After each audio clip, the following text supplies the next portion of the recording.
है ना, कि we study the thin film interference.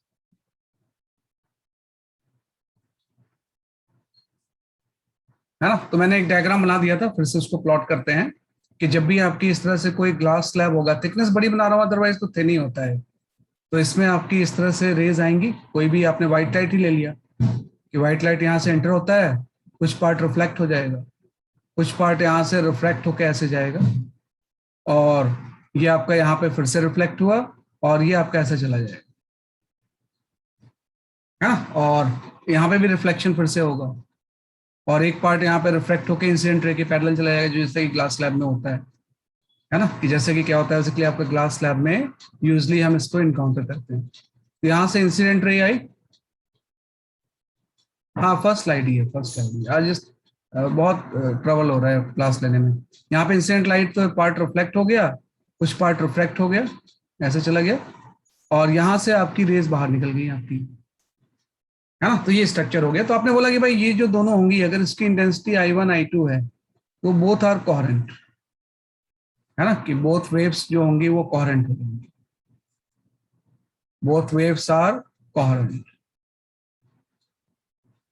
है ना। अगर मैं इसकी थिकनेस कुछ टी ले ले रहा हूं, टी बहुत कम होती है इसलिए हम थिन फिल्म बोलते हैं।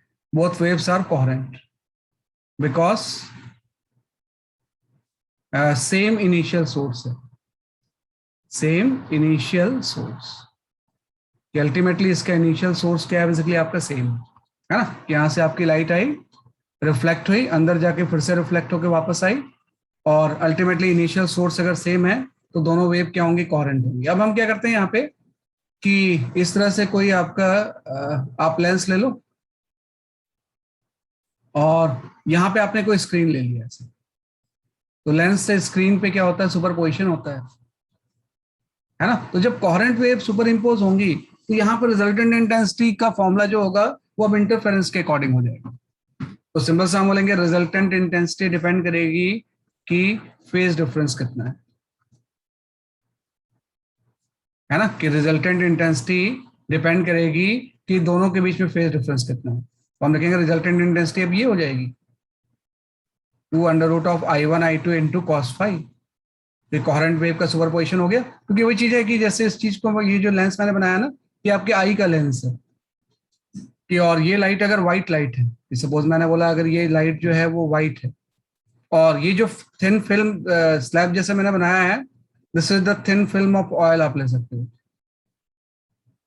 ये आपका हो गया थिन फिल्म ऑफ ऑयल जो आपके वाटर के ऊपर स्पिल्ड है। आप समझ गए कि भाई ये जो मैंने बड़ा करके बनाया बहुत छोटा होता है, कम होता है थिकनेस, तो ये थिन फिल्म ऑफ ऑयल है, और इसके ऊपर व्हाइट लाइट इंसिडेंट हो रही है, तो एक सरफेस से रिफ्लेक्ट होके चला गया और एक आपका अंदर से जाकर रिफ्लेक्ट होके चला गया, तो दोनों में पार्ट डिफरेंस होगा ना भाई, एक तो पाथ सिंपल सा ऐसा है और एक अंदर जाके रिफ्लेक्ट होके वापस आया, तो दोनों में क्या होगा, बेसिकली आपका पार्ट डिफरेंस होगा, और जब पार्ट डिफरेंस होगा सुपरपोजिशन होंगे तो इंटरफेरेंस होगा, इसलिए तो कलरफुल आपको दिखाई देता है। So what is coherent? Coherent तो बेटा आपने क्या अभी तक वेव पढ़ा ही नहीं है, एक भी लेक्चर है, कोहेरेंट कभी नाम नहीं सुना आपने, शुरू से तो कोहेरेंट की बात कर रहे हैं, है ना। कोहेरेंट कोहेरेंट कोहेरेंट पूरा मैकेनिकल वेव से स्टार्ट हो रहा है। कोहेरेंट का मतलब होता है waves of same frequency and constant phase difference, same frequency and constant phase difference, ऐसी दो वेव जिसकी की फेज डिफरेंस कांस्टेंट हो उसको हम कोहेरेंट बोलते हैं, है ना, और वो तभी होगा जब अल्टीमेटली सोर्स सेम होगा, है ना। तो वो जो थिन फिल्म ऑफ ऑयल जब स्पिल होती है ना, और ये आपका आई का लेंस है जो कि रेटिना पे दो वेव सुपर इम्पोज हो रही है, तो अब ये रेटिना पे क्या सेंसेशन होगा वो डिपेंड करता है फेज डिफरेंस के ऊपर, और फेज डिफरेंस डिपेंड करेगा ये पाथ डिफरेंस के ऊपर, कि भाई इसका पाथ तो कुछ अलग है और ये अंदर जाके वापस आया हुआ है तो इसका पाथ कुछ अलग है, तो दोनों पाथ में क्या है, डिफरेंस है ना। तो बस रिजल्टेंट इंटेंसिटी क्या होगी वो डिपेंड करता है कि फेज डिफरेंस और पाथ डिफरेंस में क्या रिलेशन होगा। तो आपको पता है कि यहीं से किसी वेवलेंथ के लिए, है ना, कोई हम, क्योंकि आपको पता है व्हाइट लाइट में तो 7 वेवलेंथ्स होते हैं, if for any wavelength, for any wavelength lambda one, wavelength lambda one, कि अगर हमको ऐसा लगता है कि वेवलेंथ कोई लैम्डा वन है, मे बी रेड ब्लू कुछ भी हो सकता है किसी वेवलेंथ लैम्डा वन के लिए अगर ये जो पार्ट डिफरेंस हम शो कर रहे हैं कि एक सरफेस से रिफ्लेक्ट होके आ गया, एक अंदर जाकर रिफ्लेक्ट होके आया है, दोनों का पार्ट डिफरेंस जो है अगर उसका ये एल लैम्डा वन के इक्वल हो जाता है तो आपको पता है उस पर्टिकुलर फॉर्म हो जाएगा, है ना, कि maxima will form, maxima will form. तो मैक्सिमा विल फॉर्म अगर उसका हो जाएगा तो जिस कलर के लिए मैक्सिमा फॉर्म हो रहा होगा यहाँ पे, है ना, उस कलर वो प्रोमिनेंट हो जाएगा कलर। तो अगर वो प्रोमिनेंट हो जाएगा कलर तो उसी की सेंसेशन आई को मिलेगी। अगर रेड का मैक्सिमम फॉर्म हो रहा है तो रेड कलर आपको दिखेगा वहां पे। लेकिन किसी दूसरे कलर के लिए, है ना, कि कोई दूसरा वेवलेंथ आपका लैम्डा टी होगा for any wavelength lambda two, है ना भाई, ये डेल्टा एक्स जो होगा ये भी इसके इक्वल भी तो हो सकता है 2n-1 लैम्डा 2/2 के, है ना, तो उसके लिए मिनिमम फॉर्म हो जाएगा, है ना। तो अगर रेड कलर के लिए सपोज मैक्सिमम फॉर्म हो गया और सपोज ग्रीन के लिए मिनिमम फॉर्म हो रहा है तो ग्रीन सप्रेस हो जाएगा, रेड प्रोमिनेंट हो जाएगा, है ना। और अब इसी बात है, ऐसे एक मल्टीपल पैटर्न आपको सुनाई दिखाई देगा कि जब oil thin film of oil से रिफ्लेक्ट होकर रेज ऐसे जाएंगी तो सरफेस पे आपको एक कलरफुल पैटर्न दिखाई देगा, है ना, कि भाई इसको सिंपल सिंगल कलर नहीं दिखाई देगा। ऐसा नहीं कि व्हाइट है तो व्हाइट ही दिख रहा है, क्योंकि आपको पता है किसी कलर का मैक्सिमम फॉर्म होगा, किसी कलर का मिनिमम फॉर्म होगा, तो एक कॉम्बिनेशन ऑफ कलर्स दिखाई देंगे। तो इसी वजह से, है ना, एक colourful pattern, colourful pattern will be formed on surface, है ना, due to interference, due to interference, है ना, कि एक कलरफुल पैटर्न बनता है किसकी वजह से, ड्यू टू इंटरफेरेंस। तो ये रीजन होता है उसका कि थिन फिल्म में जो इंटरफेरेंस होता है, कलरफुल पैटर्न दिखता है, उसका बेसिक कॉज क्या है, बेसिकली आपका ये, राइट, ये थोड़ा सा है ना। तो ये हम थोड़ा सा एक डिस्कशन कर रहे थे, इसी को हम बोलते हैं थिन फिल्म इंटरफेरेंस। अब मैं इसके कुछ फॉर्मूले आपको बता दूंगा, है ना, कि कलरफुल पैटर्न हम ऑब्जर्व करेंगे। हाँ नहीं, रेनबो बेटा मैंने शुरू में ही बता दिया, आपने क्लास लेट किया है भाई। रेनबो जो फॉर्म होता है वो डिस्पर्सन की वजह से होता है ना, कि रेनबो को उससे कोई रिलेशन नहीं, है ना। अभी बताता हूँ मैं आपको, कि हो सकता है आपने थोड़ा सा क्लास बाद में ज्वाइन की होगी ना, तो आपने वो चीज देखी नहीं जो मैं दिखाया था मैंने, कहीं फिर से मैं उसको दिखाता हूँ।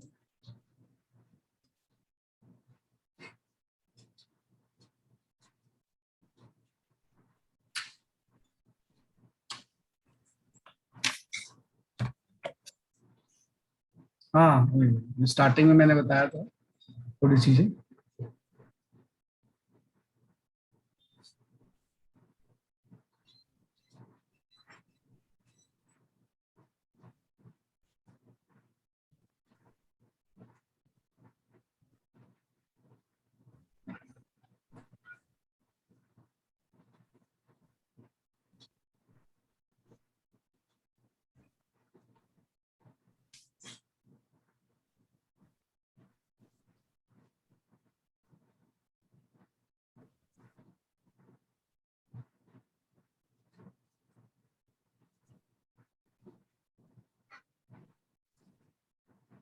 सर तो वो अभी इसमें हम लोग को कैसे समझेगा कि इस इधर मिनिमम फॉर्म है और इधर मैक्सिमम फॉर्म होगा?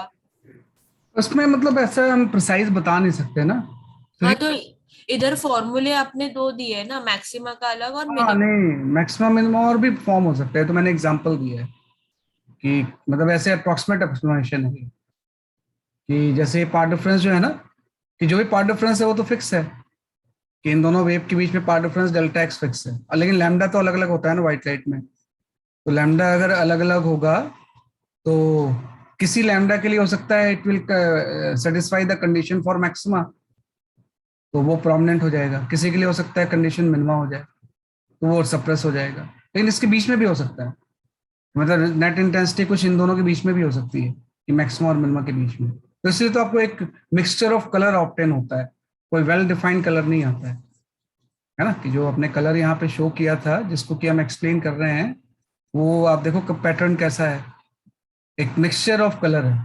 उसी को हम एक्सप्लेन कर रहे हैं कि मिक्सचर ऑफ कलर का बेसिक कॉज क्या है ना। ये इस तरह से आपका है ना कि भाई ये जो मिक्सचर ऑफ कलर था इसके पैटर्न को जानने की कोशिश कर रहे हैं, ये मैंने स्टार्टिंग में शो किया था इसको। तो फिर से एक बार शो करता हूँ इसे।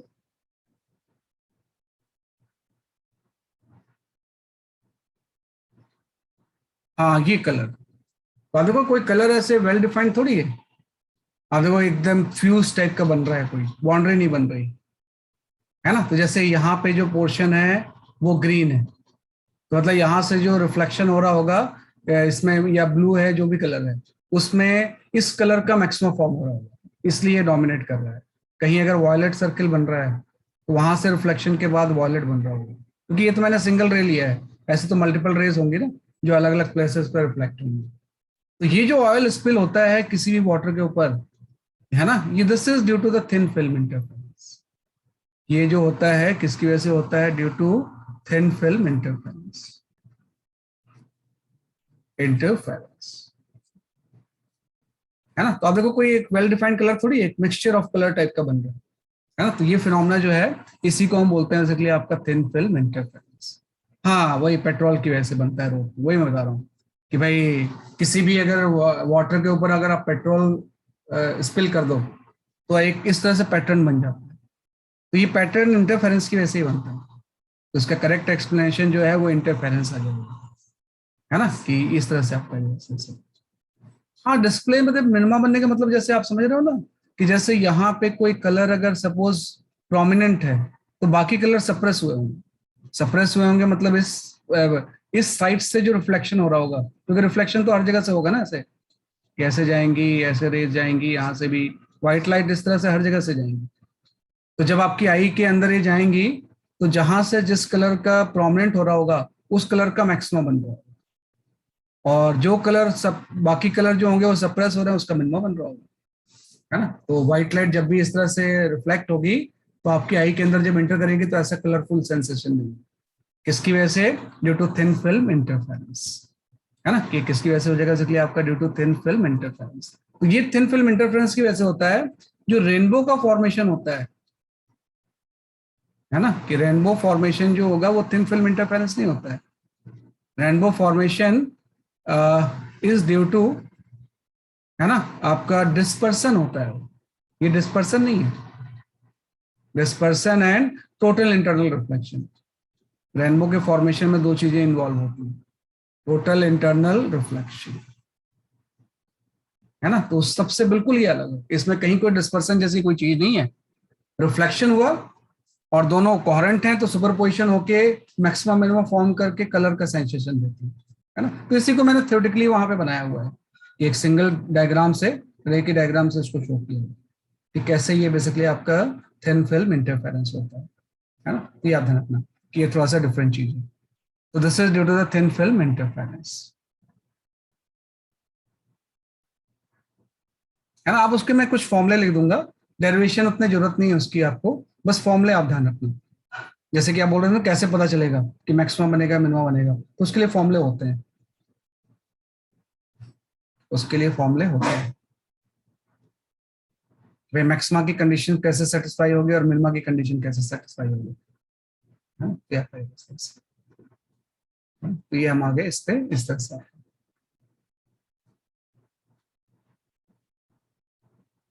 है ना। तो ये जस्ट आपने शो कर लिया, है ना। तो ये उसके पीछे एक किसी रे को मैंने बना दिया, ऐसे तो सरफेस में बहुत सारे रेज होंगे, है ना। तो अलग अलग पैटर्न बनेंगे तो वो कलरफुल बड़ा अच्छे से पैटर्न बनता है।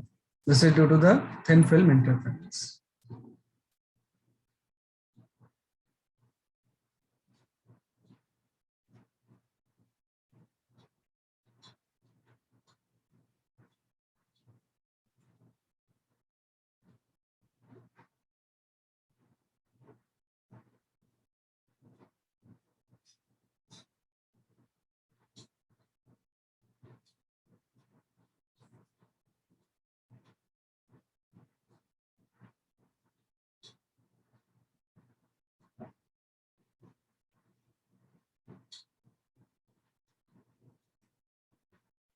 ठीक है, ये आपका गैसेस है ना। अब हम आ जाते हैं कुछ फॉर्मूले के ऊपर कि भाई ये जो पार्ट डिफरेंस आपने लिखा है ये होगा किसके इक्वल, है ना। तो मैं पार्ट डिफरेंस का सीधे फॉर्मूला लिख रहा हूँ, अदरवाइज उसका डेरिवेशन होता है कि यहाँ पे सपोज आपकी कोई रे अगर आ रही है तो इसका एंगल ऑफ इंसिडेंट अगर आई है और this is your angle of refraction अगर आ रहा है और इस थिन फिल्म का रिफ्रैक्टिव इंडेक्स अगर म्यू है ना, तो ये जो पार्ट डिफरेंस यहाँ पे क्रिएट होगा सुपरपोजिशन से पहले, उस पार्ट डिफरेंस की ये वैल्यू होती है। इसको आप ऐसे मेमोराइज कर लेना, है ना। डेरिवेशन कोई ऐसी इंपॉर्टेंट नहीं है, अदरवाइज मैं करवा देता आपको मैं। तो इसको आपको मेमोराइज करना है कि जो पार्ट डिफरेंस होगी इसकी जो वैल्यू होती है ना, कि जो डेल्टा एक्स की वैल्यू होती है ये आपकी होती है 2 mu t cos r minus lambda by 2, ये होता है ना। ये जो होता है वो क्या होता है, जैसे आपका 2 mu t cos r minus lambda by 2, है ना। तो इसमें सब टर्म आपको क्लियर है कि आर जो है वो एंगल ऑफ रिफ्रैक्शन है, r is the angle of refraction. भाई आई अगर एंगल इंसिडेंट होगा तो आर भी आ जाएगा आपका। टी जो है वो इसमें थिकनेस है ना, और म्यू जो है ये आपका रिफ्रैक्टिव इंडेक्स है, रिफ्रैक्टिव इंडेक्स है। और लैम्डा जो है वो लाइट का वेवलेंथ है, कि भाई किस वेवलेंथ के लिए हम इसकी बात कर रहे हैं, है ना। और उस बात उसके ऊपर भी डिपेंड करेगा, है ना। तो ये आपका होता है। इसी फॉर्मूले को, वैसे तो ये मेन फॉर्मूला है, इसी फॉर्मूले में कई बार वर्ड यूज होता है for near normal view, for near normal view, मतलब हम एकदम सीधे ऊपर से देखें, तो सीधे जब ऊपर से देखेंगे तो ये जो आर एंगल होगा ना ये ऑलमोस्ट इक्वल टू जीरो होगा, है ना। आई भी जीरो होगा तो आर की वैल्यू भी ऑलमोस्ट क्या होगी, बेसिकली आपकी जीरो होगी। तो आर की वैल्यू अगर जीरो होगी तो सेम जो पार्ट डिफरेंस होगा इसकी वैल्यू आपकी 2 mu T minus lambda by 2, ये आपका। तो ये दो फॉर्मूले हैं। अगर नियर नॉर्मल व्यू नहीं है फिर तो कॉस आर आएगा, लेकिन मोस्ट ऑफ द केस में नियर नॉर्मल व्यू होता है। तो मेन जो फॉर्मूला है इसका यही है, फॉर नियर नॉर्मल व्यू जो पार्ट डिफरेंस क्रिएट होगा वहां तक उसकी वैल्यू ये होगी, है ना। अब डिपेंड करेगा कि जो भी आपने पार्ट डिफरेंस लिया है बेस्ड ऑन द लैम्डा, अगर ये पार्ट डिफरेंस इक्वल है एन लैम्डा के, कि जो भी आपने यहाँ पे इस तरह से लिया हुआ है अगर ये पार्ट डिफरेंस इक्वल है एन लैम्डा, तो उस पर्टिकुलर वेवलेंथ का मैक्सिमा फॉर्म हो जाएगा, मैक्सिमा विल फॉर्म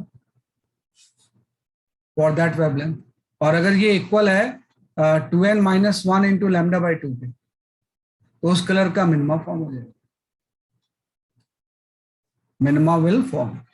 तो अगर मैक्सिमम फॉर्म हो रहा है तो वो करंट डोमिनेट कर जाएगा, और मिनिमम फॉर्म हो रहा है तो वो कलर सप्रेस हो जाएगा, है ना। तो इस तरह से वो कलरफुल पैटर्न हम क्या करते हैं, ऑब्जर्व करते हैं, है ना, कि कलरफुल पैटर्न हम क्या करते हैं, ऑब्जर्व करते हैं। तो ये फॉर्मूला बस आप याद रखना थिन फिल्म इंटरफेरेंस में।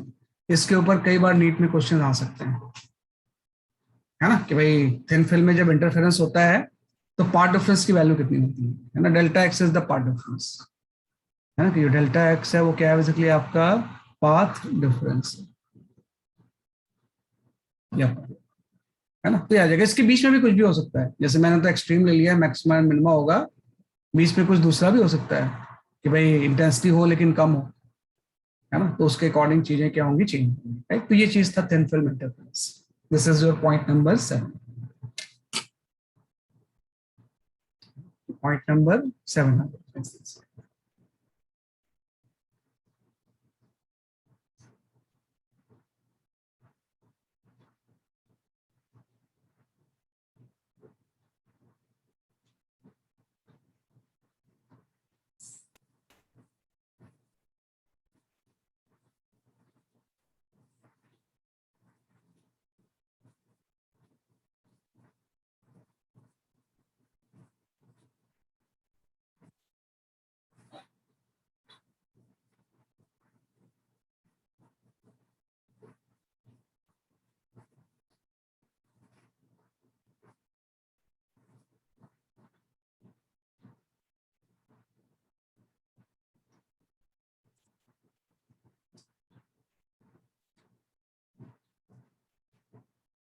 ये थोड़ा सा,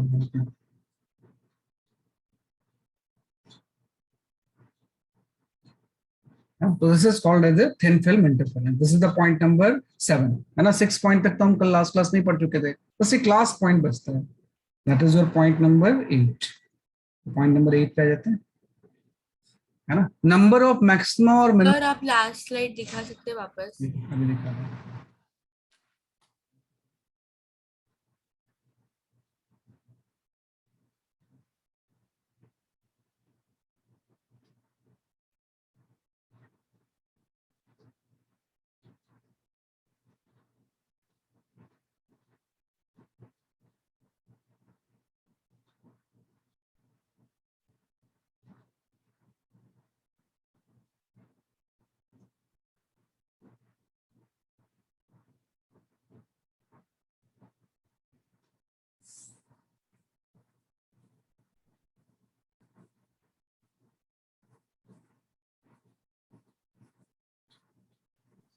हाँ sir done.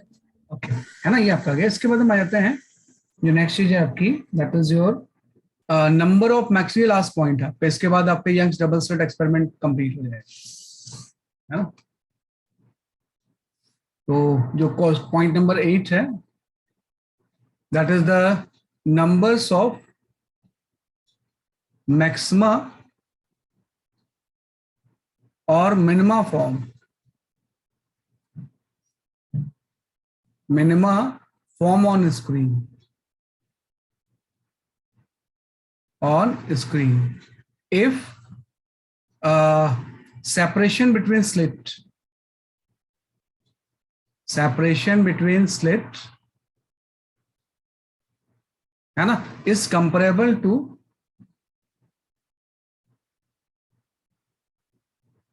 wavelength of light.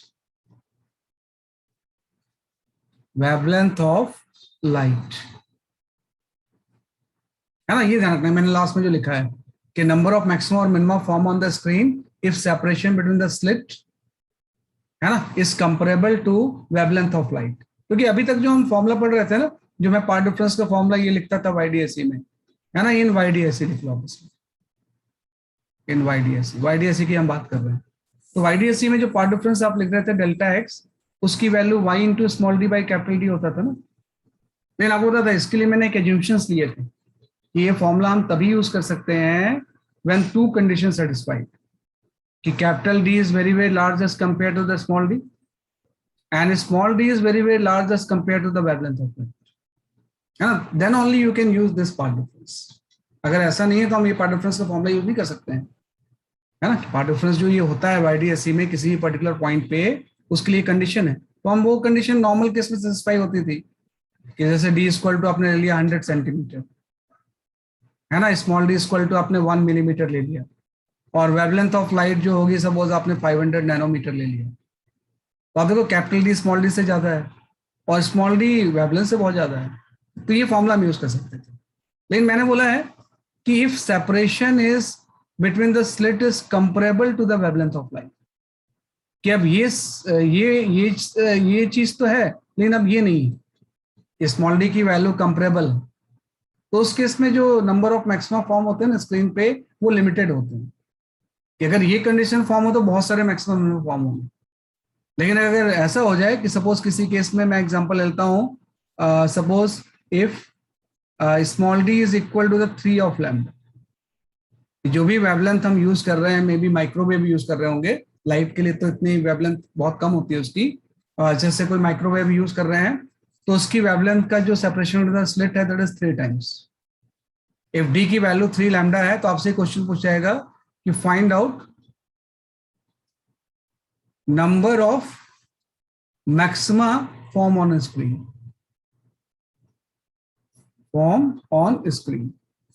कि भाई जो स्क्रीन होगी इस पे नंबर ऑफ मैक्सिमा कितने फॉर्म है, अगर ऐसा है तो, है ना. कि डी की वैल्यू अगर 3 लैम्डा है, क्योंकि इस केस में हम निकाल नहीं पाएंगे, इस केस में तो बहुत सारे मैक्सिमम फॉर्म होते हैं तो नंबर हम काउंट ही नहीं कर पाएंगे. लेकिन अगर ऐसा हो तो limited number of maximum form होते हैं, तो वो हम स्क्रीन में कैसे निकालेंगे. तो आपको ध्यान रखना कि इसमें नंबर ऑफ मैक्सिमम मिनिमम निकालने का सिंपल से ये तरीका है.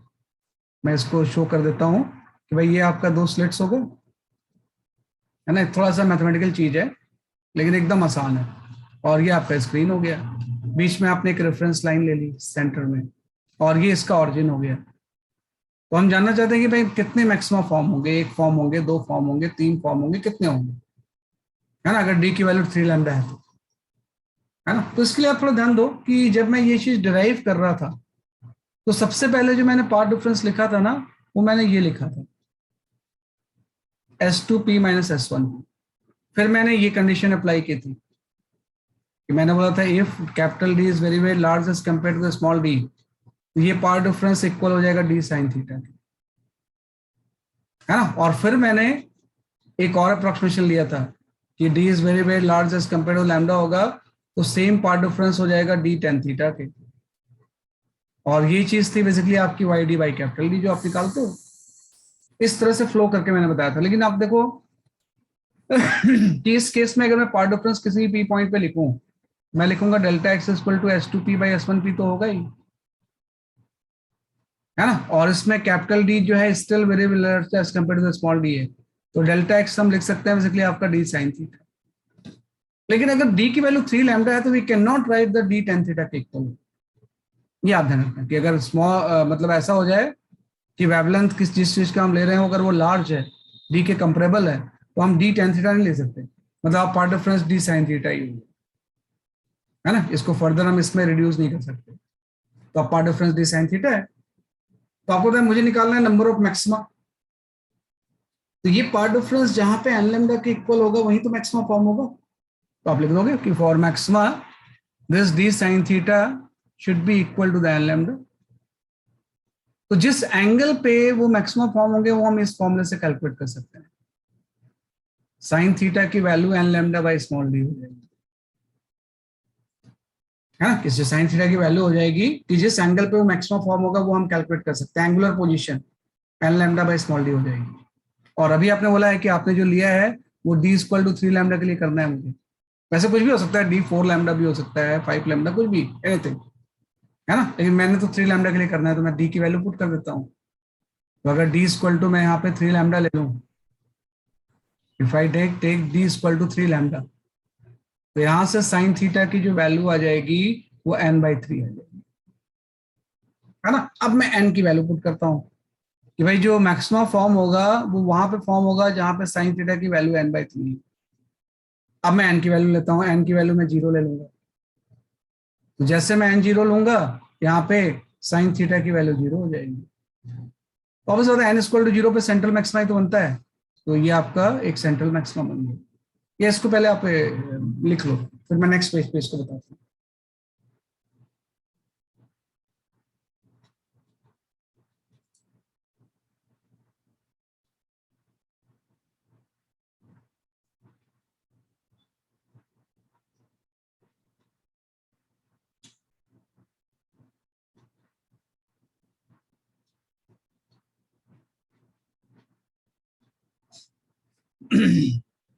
है ना, थीटा ये एंगल है कि भाई जो थीटा हम एंगल ले रहे हैं वो इस लाइन को मिलाने वाला एंगल होता है। भाई जो सेंटर से जो लाइन मिलाती है किसी पी पॉइंट को, उसके एंगल की हम बात कर रहे हैं। This is your theta. तो भाई किस थीटा पे वो मैक्सिमम बन रहा है जिसकी हम बात कर रहे हैं, तो वो थीटा जो भी होगा साइन थीटा वो n/3 के इक्वल होगा। अब n की वैल्यू में ट्राई कर रहा हूँ।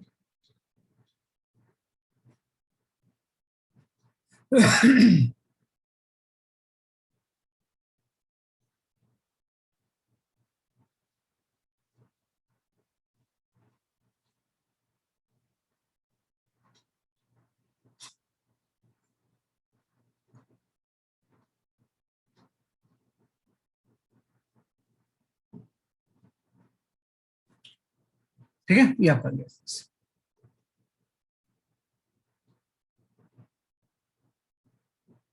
तो मैं जस्ट स्क्रीन बना लेता हूँ यहाँ पे, है ना, कि नंबर ऑफ मैक्सिमा में आपने यहाँ पे स्क्रीन बना लिया, है ना। और बना ही लेते हैं एक्सपेरिमेंट एक बार अच्छे से, या कैसा हो गया,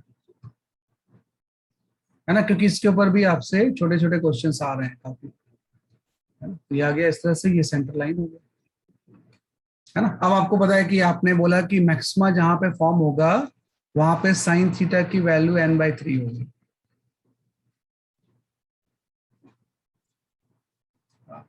ये देख लो आप थोड़ा सा, है ना। बस आप n/3 तक लिख लो यहाँ पे, इसको मत लिखो अभी, आप इसको मैं एक्सप्लेन करूंगा, डोंट राइट दिस।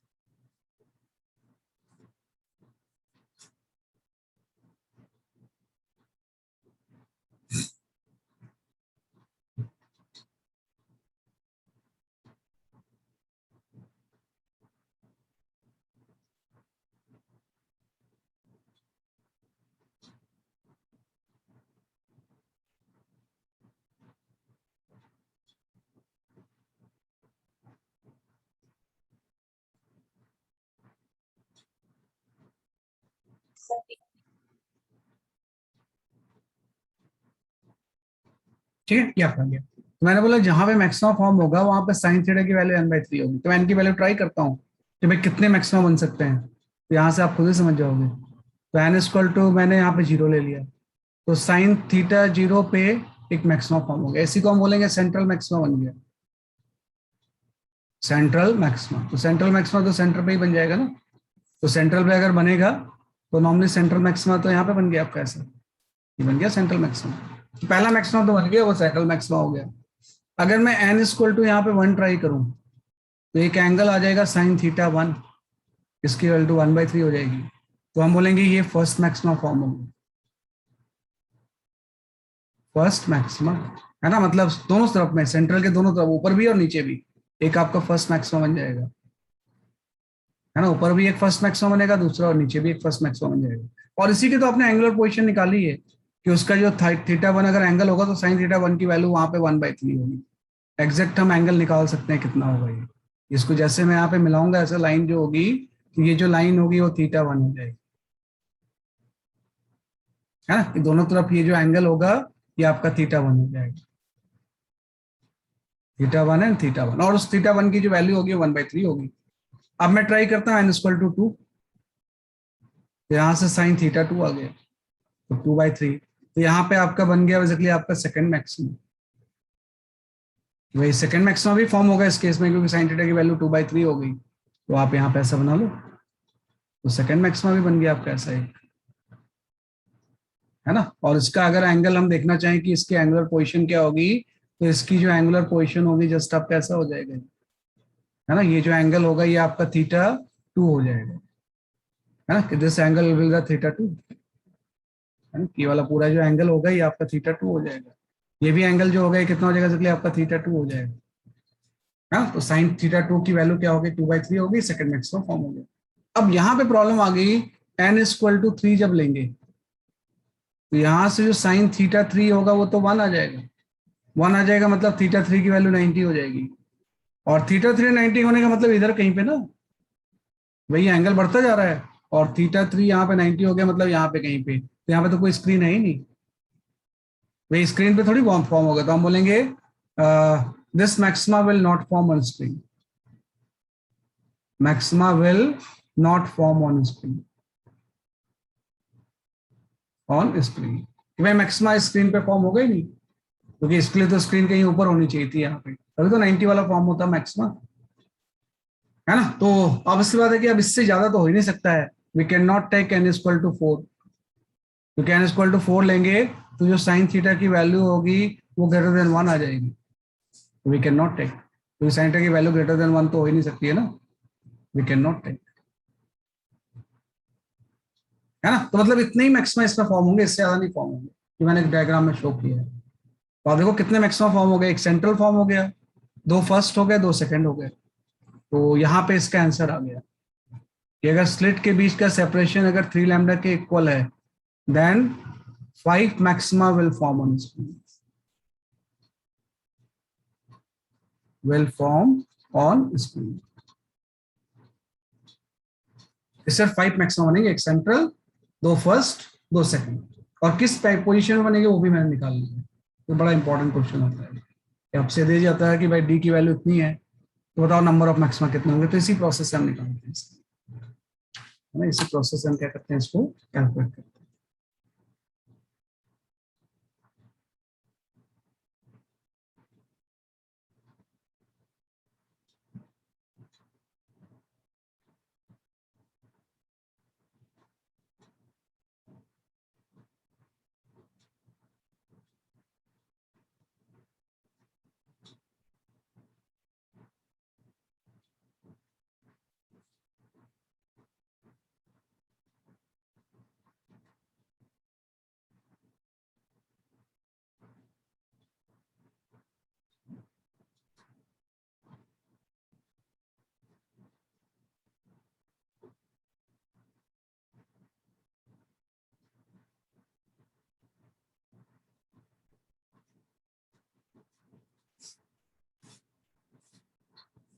है ना। तो ये नंबर ऑफ मैक्सिमा आ गया, है ना, कि भाई नंबर ऑफ मैक्सिमा इतने जो फॉर्म होंगे टोटल 5 ही होंगे, है ना, कि इसमें टोटल नंबर ऑफ मैक्सिमा होंगे इट विल बी ओनली 5,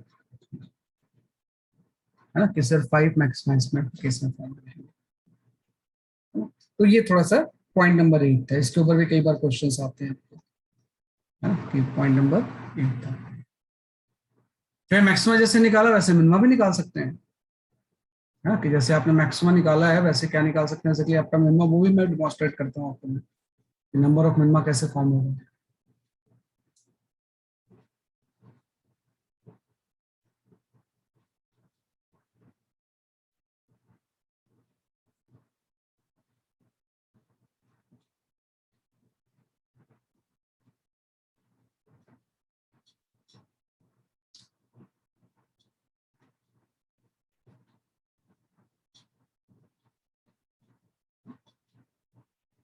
ठीक है, तो इसी क्वेश्चन में अगर आपसे कोई ये बोलता है कि find out number of minima, कि भाई इसी सेम क्वेश्चन में अगर आपसे कोई ये पूछे कि if d equal to 3 lambda है then find out number of minima form on the screen,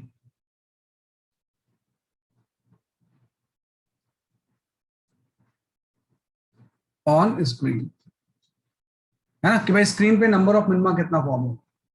तो आप लिख दोगे अगेन वही कि d sine theta is the path difference, और डी साइन थीटा मिनिमा के लिए कितना हो जाएगा 2n-1 इंटू लैम्डा बाई 2, है ना, कि 2n-1 इंटू क्या हो जाएगा, इसलिए आपका लैम्डा बाई 2 है ना। और अभी आपने बोला कि डी की वैल्यू 3 लैम्डा है, तो डी की वैल्यू 3 लैम्डा पुट कर लेते हैं, तो साइन थीटा इक्वल टू हो जाएगा 2n-1 इंटू लैम्डा बाई 2, तो यहाँ से लैम्डा कैंसिल, तो यहाँ से साइन थीटा जिसमें मिनिमा फॉर्म होगा वो आपका हो जाएगा इसलिए आपका 2n-1/6 पे। अब इसमें हम एन ट्राई करते हैं, क्योंकि 2n-1 लेते हैं तो 0 नहीं लेते हैं, n=1 लेंगे, n=1 जब लेंगे तो साइन थीटा की वैल्यू 1/6 हो जाएगी, तो यहाँ पे आपका फर्स्ट मिनिमा फॉर्म हो जाएगा, है ना। आप यहाँ पे n=2 ले लो, तो 2 ले लेंगे तो साइन थीटा की वैल्यू कितनी हो जाएगी, इसलिए आपकी साइन थीटा की वैल्यू हाफ हो जाएगी, है ना। तो 4-1 3/2 साइन थीटा थ्रू, तो आपका ये बन जाएगा सेकंड मिनिमा, है ना। अगर मैं यहाँ पे n=3 ले लूं, है ना, तो ये साइन थीटा की वैल्यू जो होगी वो आपकी 5/6 हो जाएगी, मतलब ये आपका थर्ड मैक्सिमा बन जाएगा, थर्ड मिनिमा बन जाएगा। अब इसके आगे हम नहीं ले सकते ना, क्योंकि इसके आगे मैं अगर मान लो 4 लेता हूँ तो ये तो 7/6 हो जाएगा, तो 7/6 साइन थीटा की वैल्यू 1 से ज्यादा थोड़ी हो सकती है, तो मतलब यही मिनिमा फॉर्म होंगे, है ना। तो फर्स्ट मिनिमा, लेकिन फर्स्ट मिनिमा 2 फॉर्म होता है, आपको पता है, ऊपर भी होता है नीचे भी होता है। सेकंड मिनिमा भी 2 होता है, ऊपर भी होता है नीचे भी होता है। थर्ड मिनिमा भी 2 होता है, ऊपर भी होता है नीचे भी होता है। तो टोटल नंबर ऑफ मिनिमा जो होगा वो 6 हो जाएगा, 6 मिनिमा विल फॉर्म, है ना, कि स्क्रीन पे 6 मिनिमा होंगे। तो अगर डी की वैल्यू 3 लैम्डा है तो 5 मैक्सिमा बनेगा और 6 मिनिमा बन जाएगा, है ना। स्क्रीन पे 5 मिनिमा और 5 मैक्सिमा और 6 मिनिमा आपको दिखेंगे। तो ये क्वेश्चन थोड़ा सा इंपॉर्टेंट है ना। मैंने तो d=3 लैम्डा लिया है, d= कुछ भी हो सकता है, वही बात है, मतलब इसको करते जाना है आपको जब तक कि ये 1 से ज्यादा नहीं हो जाए, है ना। अगर 1 से ज्यादा हो जाएगा फिर उसके बाद मुश्किल हो जाएगी, है ना। ये आपको तब तक लेते जाना है जब तक कि ये 1 से ज्यादा नहीं हो, है ना। तो ये आपका जाएगा, तो 1 से ज्यादा तो पॉसिबल ही नहीं है, मतलब वो मिनिमम फॉर्म ही नहीं होता एक्चुअली। तो ये हो गया पॉइंट नंबर 8। पॉइंट नंबर 8 में हम इस तरह से इसको सॉल्व करते हैं।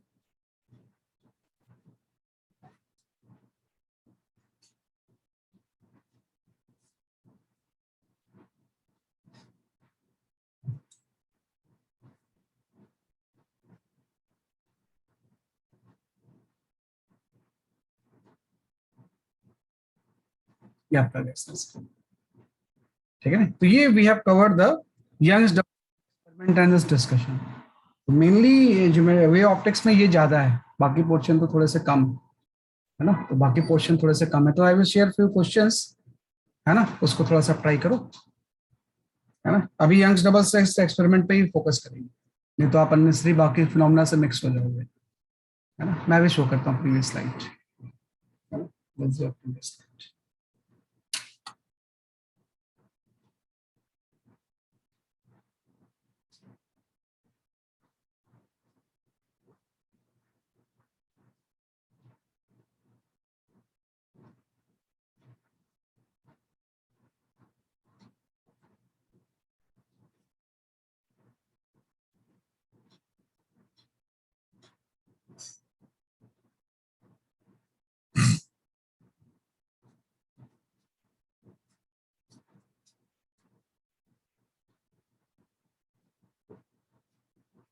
Yeah, I will show the questions.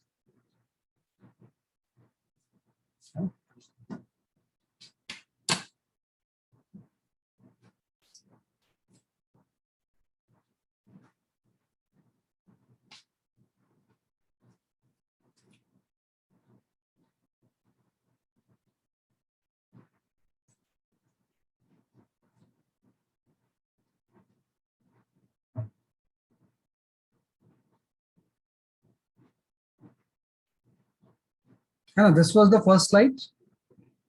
फिर उसके बाद हम आ जाते हैं सेकंड पे, है ना। ये आपका third slide.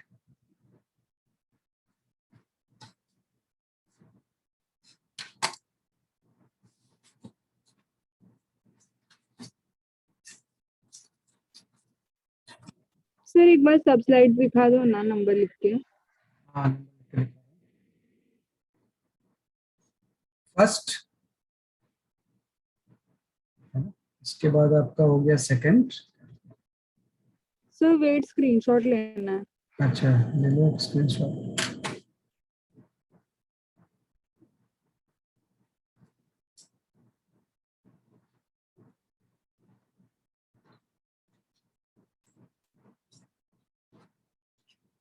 Done sir. Next ले लो।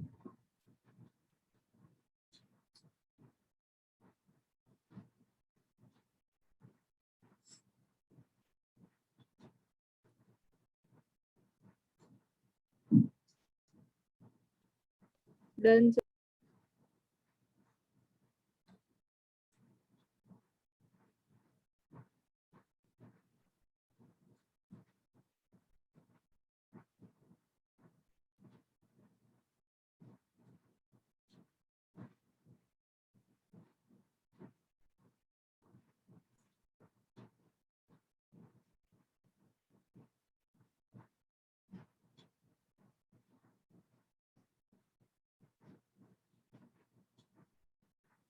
सर साइड में नंबर लिख दो ना, स्लाइड नंबर। ये 4 है।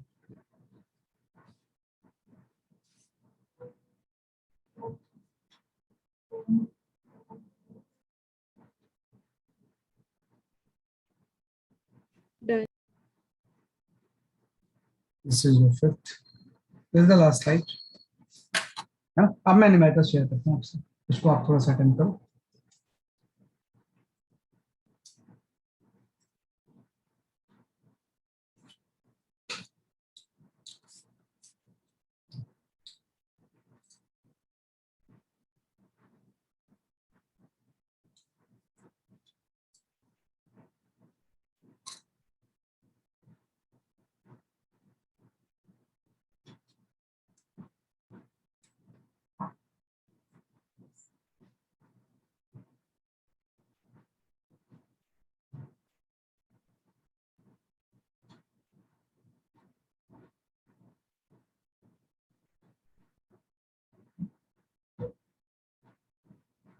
हाँ, ये वाला कर लो जरा सा।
ओके चेक करता हूँ, बड़ा जल्दी आ गया आंसर तो उसका।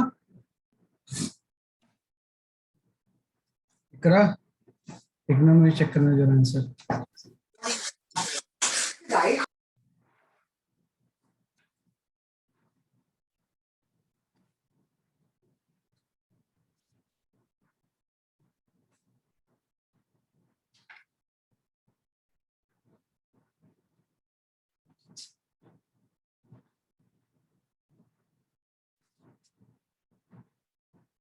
हाँ सही है आपका आंसर, मेरा आंसर इज करेक्ट।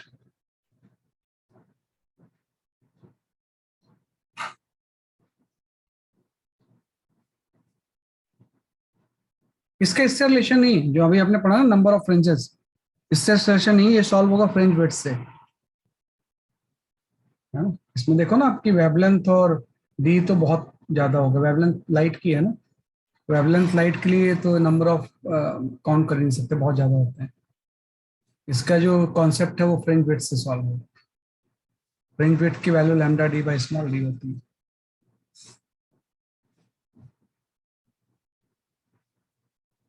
हाँ Arya your answer is correct, Kashvith your answer is correct.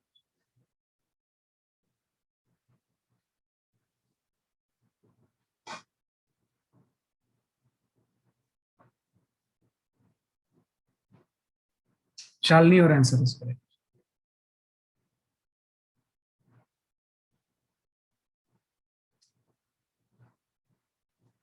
हाँ इकरा आपका आंसर सही है, मेरा आंसर इज करेक्ट।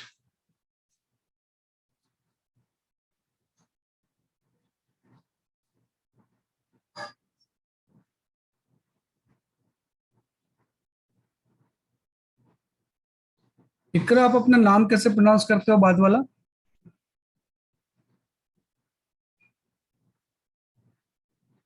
मर्ज़बान सर।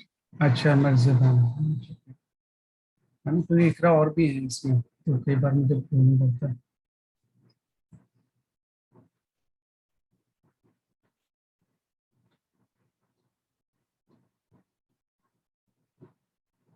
हाँ सही है आपका answer, Sanchita your answer is correct, है ना। Arya your answer is correct. सही है, सही है, सब सब लोग सही आंसर दे रहे हो, बिल्कुल सही है। कि भाई कोई भी आपने स्क्रीन पे स्पेस ले लिया और ये स्पेस सपोज डी है, अभी मैं प्रैक्टिस और भी करवाऊंगा आपको मैं। आपने बोला कि ये कोई जो है ना स्पेस जो है, ये सपोज कोई एल लेंथ ले ली स्क्रीन पे आपने,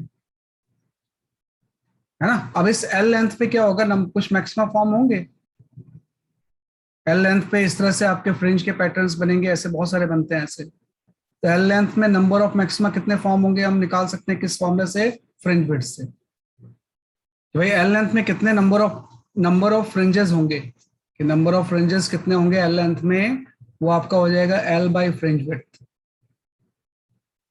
है ना। कि भाई पूरे टोटल एल जो लेंथ है, इसको अगर आप फ्रिंज विड्थ से डिवाइड कर दोगे एक फ्रिंज के विड्थ से, तो नंबर ऑफ फ्रिंजेस आ जाएंगे, है ना। तो इसने बोला कि पहले जो ये नंबर ऑफ फ्रिंजेस थे ना, ये आपके थे 16, एल लेंथ तो सेम ही लिया आपने। उस टाइम बीटा जो थी वो lambda D by small d होता, तो लैम्डा जो था वो 6000 था। 6000 capital D into small D ऊपर चला जाएगा, है ना। तो पहले एल लेंथ में इतने बन रहे थे, तो ये आपने लिख लिया है। अब क्या होता है, आपने वेवलेंथ चेंज कर दिया, है ना, कि आपने वेवलेंथ क्या कर दिया, बेसिकली आपका आपका आंसर सही है। अब आपने लेंथ चेंज कर दिया तो आप 24 बनने लगे, तो 24 इक्वल टू क्या हो जाएगा, एल बाई, अब आपका lambda D by small d हो जाएगा। अब ये वेवलेंथ निकालना है, अगर 24 बन रहे हैं तो वेवलेंथ कितना होगा, बस दोनों को आप डिवाइड कर दो। दोनों को डिवाइड कर देंगे तो आपको पता है कि ये सारी चीजें तो कैंसिल हो जाएंगी, है ना। तो दोनों को जब डिवाइड करेंगे तो यहाँ पे 16/24 आ जाएगा, और यहाँ पे आ जाएगा बेसिकली आपका लैम्डा बाई 6000,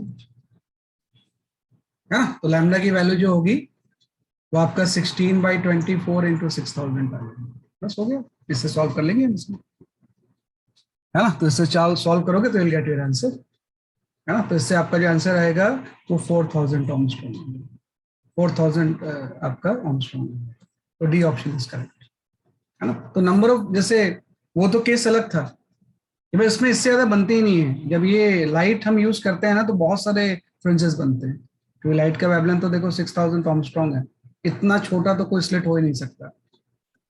उसमें तो नंबर ऑफ मैक्सिमम बहुत सारे फॉर्म होते हैं, तो किसी पोर्शन में नंबर ऑफ मैक्सिमम काउंट करते हैं कितने हैं।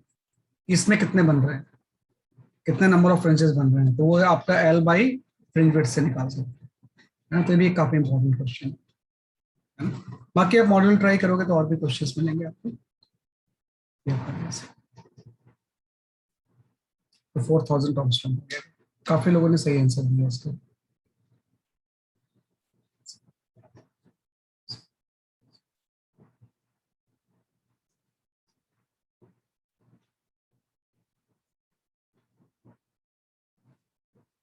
ये कर लिया।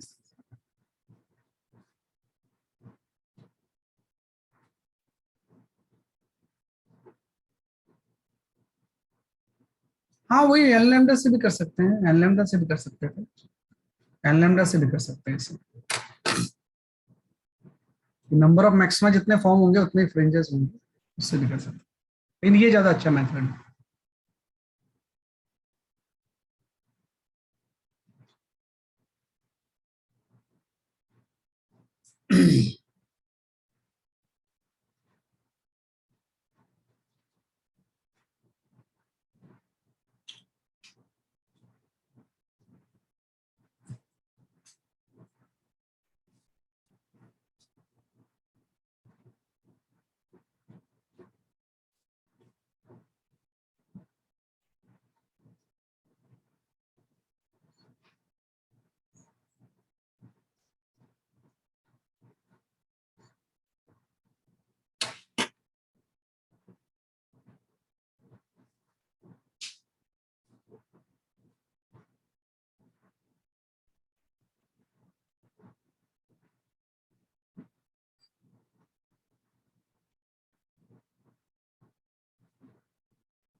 हाँ सही आंसर बता रहे हो आप लोग, सही है शालिनी, और answer is correct.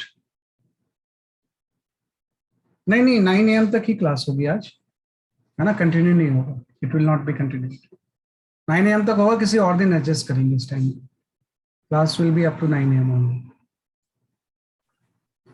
Shalini and Kaspit आपके आंसर सही है।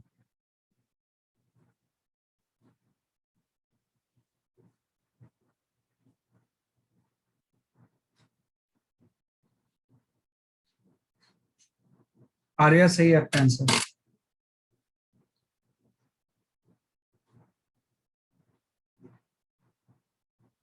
हाँ सही है, Arya Chaskar, your answer is correct. Vinay Bora, Disha Rahul, your answer is correct.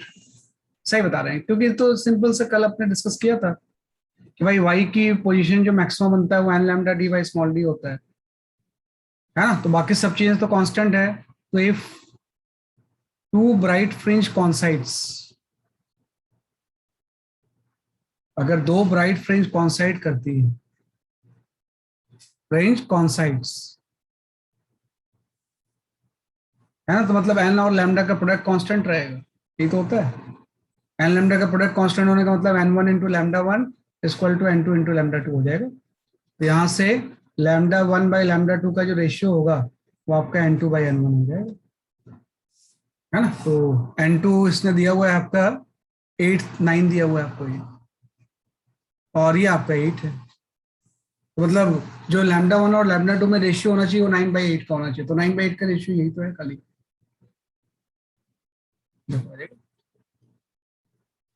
हाँ कि भाई 9 बाई क्या क्या होना चाहिए, बेसिकली आपका 8 होना चाहिए। तो इससे हम सॉल्व कर लेंगे। हाँ, तो 450 नैनोमीटर एंड 400, इसमें ध्यान रखना इसमें क्लोजनेस इसमें होती है ए एंड डी में। तो प्रॉपरली आप ये लिख लेना इसको ऐसे एकदम उससे सॉल्व करना। भाई lambda one first sir level. फिर से एक्सप्लेन करो ना एक बार, हाँ सर रिपीट करो ना। जस्ट मैंने बोला कि भाई जो पोजीशन ऑफ द मैक्सिमा होता है वो ये होता है, अगर दो मैक्सिमा कॉन्साइड कर रहे हैं मतलब दोनों की वाई सेम है तो वाई सेम रहेगा, है ना। आपका कैपिटल डी कांस्टेंट ही रहता है, स्मॉल डी भी कांस्टेंट रहता है। तो अगर दो मैक्सिमा ब्राइट फ्रिंज कॉन्साइड कर रहे हैं तो उसके एन और लैम्डा का प्रोडक्ट कांस्टेंट रहना चाहिए। मतलब पहली का नंबर जो होगा उसके वैवलेंस से मल्टीप्लाई करें, this will be equal to the n two into lambda two. तो यहां से अगर मुझे लैम्डा वन और लैम्डा टू का रेशियो निकालना है तो वो n two by n one हो जाएगा। तो लैम्डा वन पहली वेवलेंथ है, लैम्डा टू दूसरी है। तो पहली वेवलेंथ का जो नाइन्थ ब्राइट फ्रिंज है, हाँ कि पहली वेवलेंथ का क्या हो गया बेसिकली आपका, ये जो होगा ये नाइन्थ ब्राइट फ्रिंज हो जाएगा आपका, है ना। तो दूसरी के सॉरी पहले का एट्थ है तो एन वन की जगह पे आपने 8 पुट कर दिया, और दूसरे का 9th आ गया उसकी जगह पे 9 पुट कर दिया, तो ये 9/8 आ गया। अब आप इसमें देखो 9/8 किसका रेशियो है, 450 और 400 का रेशियो ही 9/8 है ना। इसमें कई बार इससे कंफ्यूजन होती है क्योंकि ये 8/9 है। क्योंकि आप ध्यान रखना lambda one by lambda two जो होता है वो n one by n two नहीं होता है, n two by n one होता है। तो सेकंड को फर्स्ट से डिवाइड करेंगे तो 9/8 आ जाएगा, है ना। मतलब जिसका ऑर्डर ज्यादा होगा उसकी वैलेंथ कम होगी और जिसका ऑर्डर कम होगा उसकी वैलेंथ ज्यादा होगी। बाकी एन और लैम्डा का प्रोडक्ट क्या रहेगा, कांस्टेंट रहेगा। तो इससे हम करते हैं है ना? काफी लोगों ने सही किया, इसमें कुछ ऐसा है नहीं। Sir why 450 425 can also be कम ना। कौन सा? सर वो जो बी ऑप्शन है जिसमें 425 नैनोमीटर अपॉन 400 है वो भी तो नहीं हो इसके सकता है। रेशियो 9/8 आएगा क्या, 425/400 9/8 थोड़ी आएगा। 9/8 एक ही, या तो ये आ सकता है या डी आ सकता है। तो ये नाइन हाँ सर एट समझा। बाई नाइन आएगा, आपको तो 9/8 आना चाहिए ना, ये रेशियो तो कुछ अलग। तो ए और डी में कंफ्यूजन हो सकती है ना, उसके लिए केयरफुल रहना। इसलिए तो कई बार नीट में क्वेश्चन गलत हो जाता है ना। तो आपको एन लैम्डा कांस्टेंट करना है जब भी इस तरह से कॉन्साइड करते हैं इसे। कल भी आपने किया था लास्ट क्लास में भी क्वेश्चन,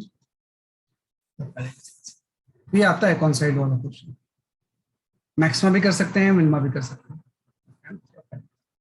चलो एक और क्वेश्चन देखते हैं।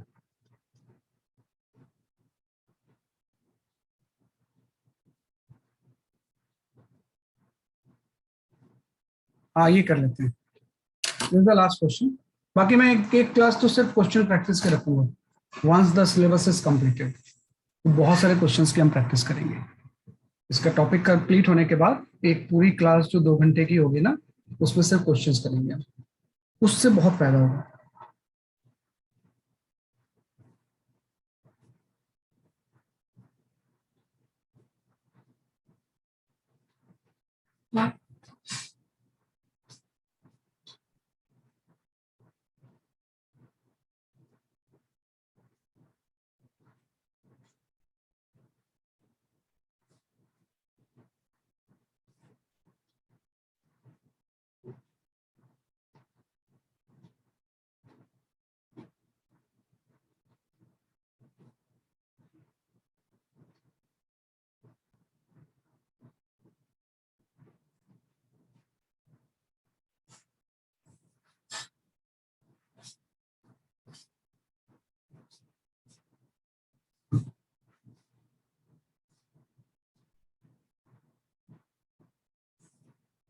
अच्छा, इसमें मैक्सिमा और मिनिमा कॉन्साइड होना है, ध्यान रखना आप इसमें। वो मैक्सिमा मैक्सिमा कॉन्साइड नहीं है, मैक्सिमा मिनिमा के साथ कॉन्साइड हो रहा है, मतलब वाई सेम लग के कर लेना, ये दोनों का वाई सेम होना चाहिए।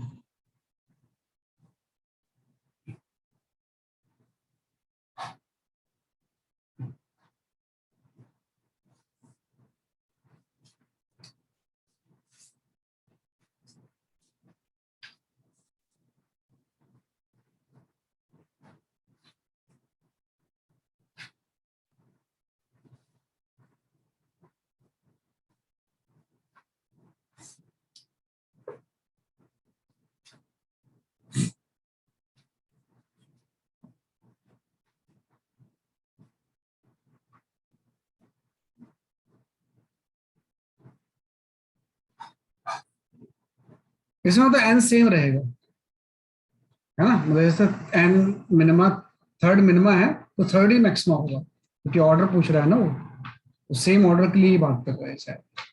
फिर तो आसान है, इक्वेशन बना के सॉल्व कर लो इसे।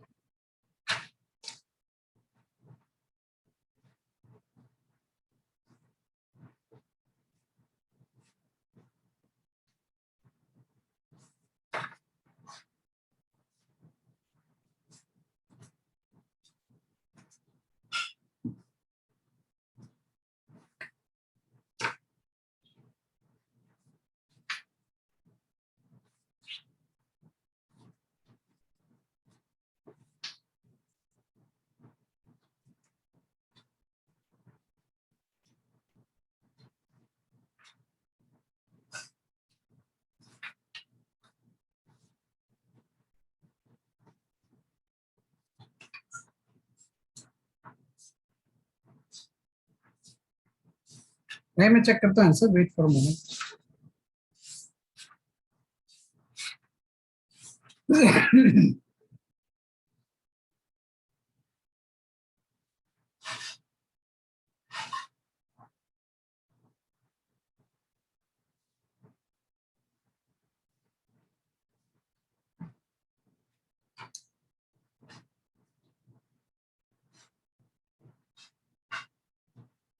हाँ, Arya Chaskar, your answer is correct.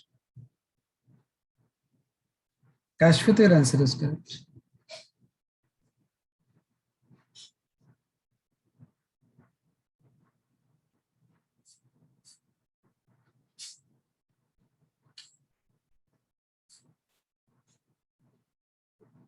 Sanchita, your answer is correct.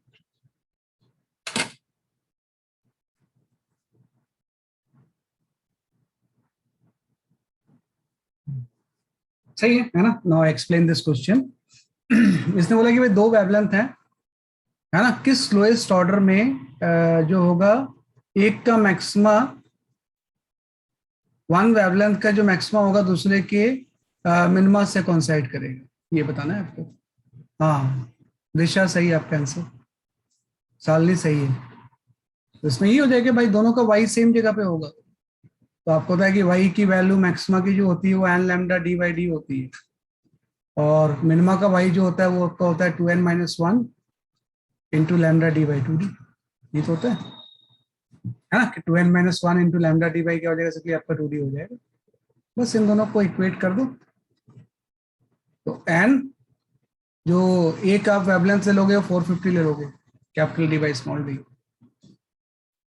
और इसका 2n-1, अब जो वेवलेंथ होगी आपका 600 हो जाएगा into capital D by small d, है ना, यहाँ पे 2 भी होता है, तो capital D by small D आपका कैंसिल हो गया।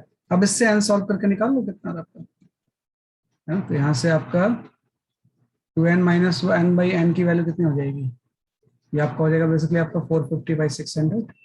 इससे एन की वैल्यू कैलकुलेट कर लेंगे, है ना, तो इससे एन की वैल्यू सॉल्व करके जो आता है आपका चेक करो, एन कितना है आपका,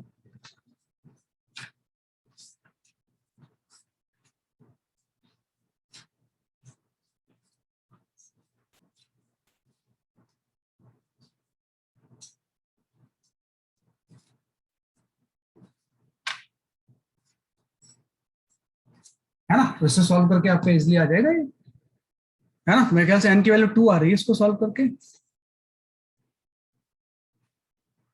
है ना, 2 के लिए रेशियो सेटिस्फाई हो जाएगा, या क्रॉस मल्टीप्लाई करके निकाल लो,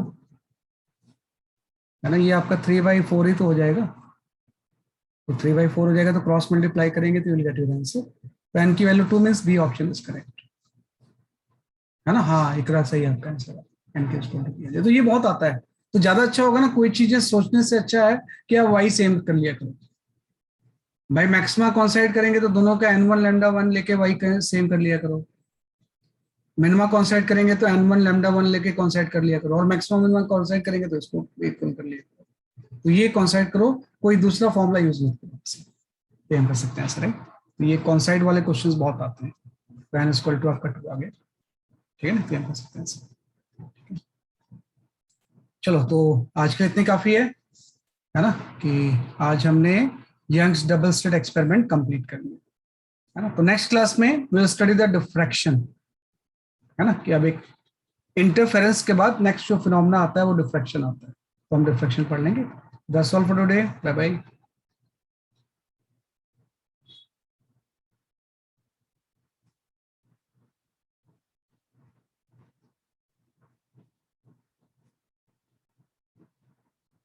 हाँ, इंटरफेरेंस इज डन, बेटा डिफ्रैक्शन भी इंटरफेरेंस ही है। डिफ्रैक्शन और इंटरफेरेंस में डिफरेंस तो कोई आज तक बता ही नहीं पाया है।